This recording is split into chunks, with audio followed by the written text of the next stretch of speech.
রংপুরে চলছে নতুন একটি পহেলা বৈশাখের মেলা। এই পহেলা বৈশাখ উপলক্ষে রংপুরে এখানে খুব সুন্দর একটা জায়গায় মেলা হচ্ছে, যে জিনিসটা হয়তোবা অনেকেই আপনারা এখনো জানেন না। আপনাদেরকে জানানোর জন্য আজকের এই ভিডিওটা তৈরি করা।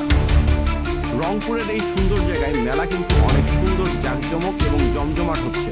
তো চলুন আজকের এই ভিডিওতে আমরা আপনাদের সঙ্গে একসঙ্গে এই মেলাটা ঘুরে দেখব। এই মেলাটা কোথায় হচ্ছে, কিভাবে যাবেন, কতদিন থাকবে, সবকিছু এই ভিডিওর মাধ্যমে আপনারা জানতে পারবেন।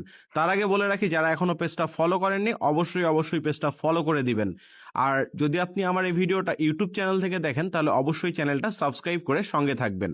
আসসালামু আলাইকুম, কি অবস্থা গর্বিত জাতি? আশা করি সকলেই ভালো আছেন। ভিডিও শুরুতেই ভালোবাসা অবিরাম। এই মুহূর্তে আমি আছি রংপুরের একটা জাঁকজমকপূর্ণ জমজমাট পহেলা বৈশাখ মেলায়। এই মেলাটায় ঘুরে যে জিনিসটা আমার কাছে মনে হয়েছে যে বাংলাদেশের যে পহেলা বৈশাখের মেলার ঐতিহ্য, সেই ঐতিহ্যটাকে ফিরিয়ে আনার তারা একটা চেষ্টা করেছে।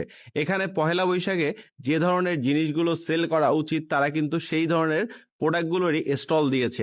এইবার চলুন এই মেলাটার লোকেশন আপনাদেরকে জানিয়ে দিই। এটার লোকেশন হচ্ছে আগামী চাষি রংপুর লিমিটেড, পূর্ব কামালকাসনায় এটা অবস্থিত। এই মেলাটায় ভিড় হওয়ার মূল কারণ যে জিনিসটা, যে এখানে আপনি খাবারের পাশাপাশি বিভিন্ন ধরনের আইটেমও কিন্তু কিনতে পারবেন। যেমন এখানে বাচ্চাদের খেলনা দেখলাম, তারপরে হচ্ছে আপনার ঘর সাজানোর সামগ্রী দেখলাম, বিভিন্ন রকমের খাবারের আইটেম দেখলাম, ফুচকার দোকান দেখলাম। পাশাপাশি এখানে একটা ফুড কোর্ট আছে, সেখানে বিভিন্ন ধরনের খাবার কিন্তু পাওয়া যাচ্ছে। আর এখানে কিন্তু সাংস্কৃতিক অনুষ্ঠান হচ্ছে সন্ধ্যার পর থেকে, আপনারা চাইলে জয়েন করতে পারেন। এই মেলাটা কয়দিন ব্যাপী হবে? এই মেলাটা একদিন ব্যাপী, মানে আজকেই এই মেলাটা শেষ দিন। তো যারা এই ভিডিওটা দেখছেন তারা রাত 10টা পর্যন্ত এই মেলাটা ওপেন পাবেন।